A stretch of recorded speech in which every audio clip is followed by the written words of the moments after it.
देखते हैं क्या दिया हुआ है। हमारे अगले सवाल में दिया है, क्या दिया हुआ है, एक समलंब चतुर्भुज एबीसीडी में ए बी बराबर सी डी का समानांतर, ए बी सी डी का समानांतर है और ए बी बराबर 30 सेंटीमीटर, बी सी बराबर 15 सेंटीमीटर और डी सी बराबर 44 सेंटीमीटर और ए डी बराबर 13 सेंटीमीटर दिया है।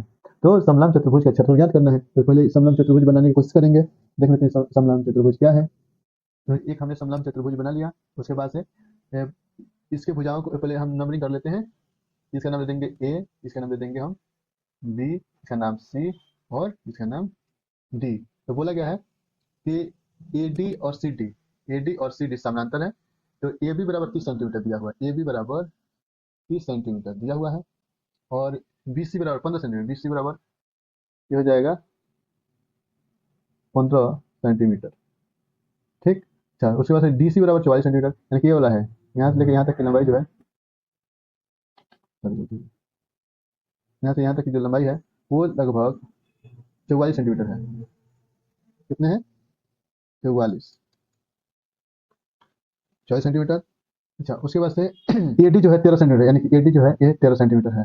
तो अब समलंब चतुर्भुज का क्षेत्रफल ज्ञात करें, तो हम लिख लेंगे समलंब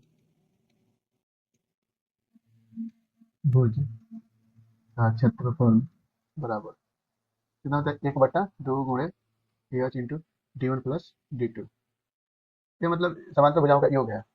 और इसमें हमें क्या चाहिए, एच चाहिए। एच निकालेंगे ना, तो एच ने इसमें दिया ही नहीं है, तो उसके लिए एक हम बुद्धि लगाएंगे, इसमें कुछ अच्छा मानेंगे। और एक हमने इस पे नंबर डालिए, अगर ये 13 है तो ये भी क्या हो जाएगा हमारा, 13 सेंटीमीटर हो गया। जब 13 सेंटीमीटर हो गया तब देखिए ए डी बराबर सी डी दिया हुआ है, ठीक ना। तो यहाँ से हम इसका नाम रख देंगे ई, ठीक ना।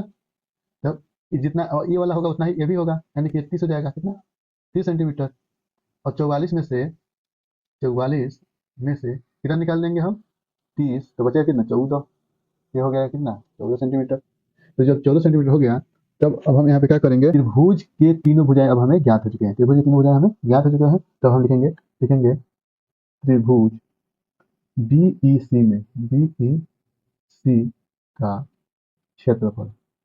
और किससे निकालेंगे हम लोग, हीरोन के सूत्र से। जैसे ये होता है यस इंटू यस माइनस ए और यस माइनस बी और यस माइनस सी हो जाता है। त्रिभुज का क्षेत्रफल हो गया। तो सबसे पहले इसमें हमें चाहिए ए, तो हम यस चाहिए, यस, यस के लिए हम क्या करेंगे, ए प्लस बी प्लस सी करेंगे, यानी कि निकाल लेंगे अर्धपरिमाप। तो अर्धपरिमाप के लिए कितना होगा, 13 प्लस 14 प्लस 15 अब बट्टा में 2, यानी कि कितना हो जाएगा, 42/2, यानी कि आ जाएगा आपका 21 सेंटीमीटर। अब देखिए, अब लिखेंगे हीरोन का सूत्र। हीरोन का सूत्र जो है यहाँ पे कितना दिया है, 21, 21 माइनस 13, फिर से 21 माइनस 14, फिर से 21 माइनस 15 दिया हुआ है। तब यहाँ पे लिख देंगे अंडर 21 गुणे 8 गुणे 7 गुणे 6। तो अब इसके लिए हम लिख देंगे अंडर रूट में 7 गुणे 3 गुणे 2 गुणे 2 गुणे 2, 8 के लिए गुणे 7 का 7 गुणे 2 गुणे 3 यानी 6। तो इन सबका जोड़ा लग रहा है, तब एक 7 के लिए 7 लिख देंगे, 3 के लिए 3 लिख देंगे, गुणे में 3 और 2 गुणे 2। अभी 7 के 21, 21 दूना 42, 42 दूना 84, 84 वर्ग सेंटीमीटर यह क्षेत्रफल आ गया। अब निकालेंगे एक और सबसे। अब हमें ऊंचाई ज्ञात करना है, ई वाला हमें ऊंचाई पता नहीं है, तो उसके लिए हम क्या करेंगे, लिखेंगे त्रिभुज बी ई सी का क्षेत्रफल बराबर 1/2 गुणे आधार गुणे ऊंचाई, यानी कि हम लिखेंगे 1/2 गुणे आधार कितना है इसका, 14 गुणे ऊंचाई नहीं मालूम है, तो ऊंचाई रख देंगे। और उसके बाद से कितना क्षेत्रफल आया है, 84, 84 रख देंगे इधर। ये हो जाएगा 2 7 14, यानी कि 7 एच इक्वल टू 84। तो 7 एच बराबर कितना हो जाएगा, 84। तो एच बराबर कितना हो जाएगा, 84 बट्टे में 7, यानी कि 12 7 84। एच बराबर कितना आ गया, 12 सेंटीमीटर। कितना आ गया, तो अब यहाँ पे एक लंब डाल देंगे जिससे पता चले कि ऊंचाई है ये ऊंचाई हो गया, जो कि कितना है, 12 सेंटीमीटर है। जो 12 सेंटीमीटर है, अब निकालेंगे, अब लिखेंगे समलंब चतुर्भुज का क्षेत्रफल।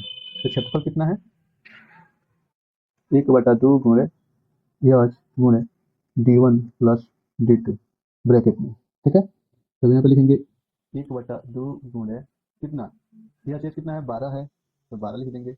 गुणे समांतर भुजाओं का योग है, तो प्लस में 30, हाँ प्लस में 44, यानी कि इसको पूरा कर देंगे, घटा देंगे तो 6 आ जाएगा, यानी कि 6 गुणे 74 हो जाएगा। जोड़ देंगे तो 30 और 44 को जोड़ेंगे 74 आ जाएगा। अब गुणा कर लेते हैं, 6 सत्ते 42 के दो, 6 सत्ते 42, 42 6 चौका 24 होता है, 24। यहाँ पे लिख देंगे 6 सत्ते 42, 42 और 2 44 वर्ग सेंटीमीटर, तो हो जाएगा हमारा आंसर।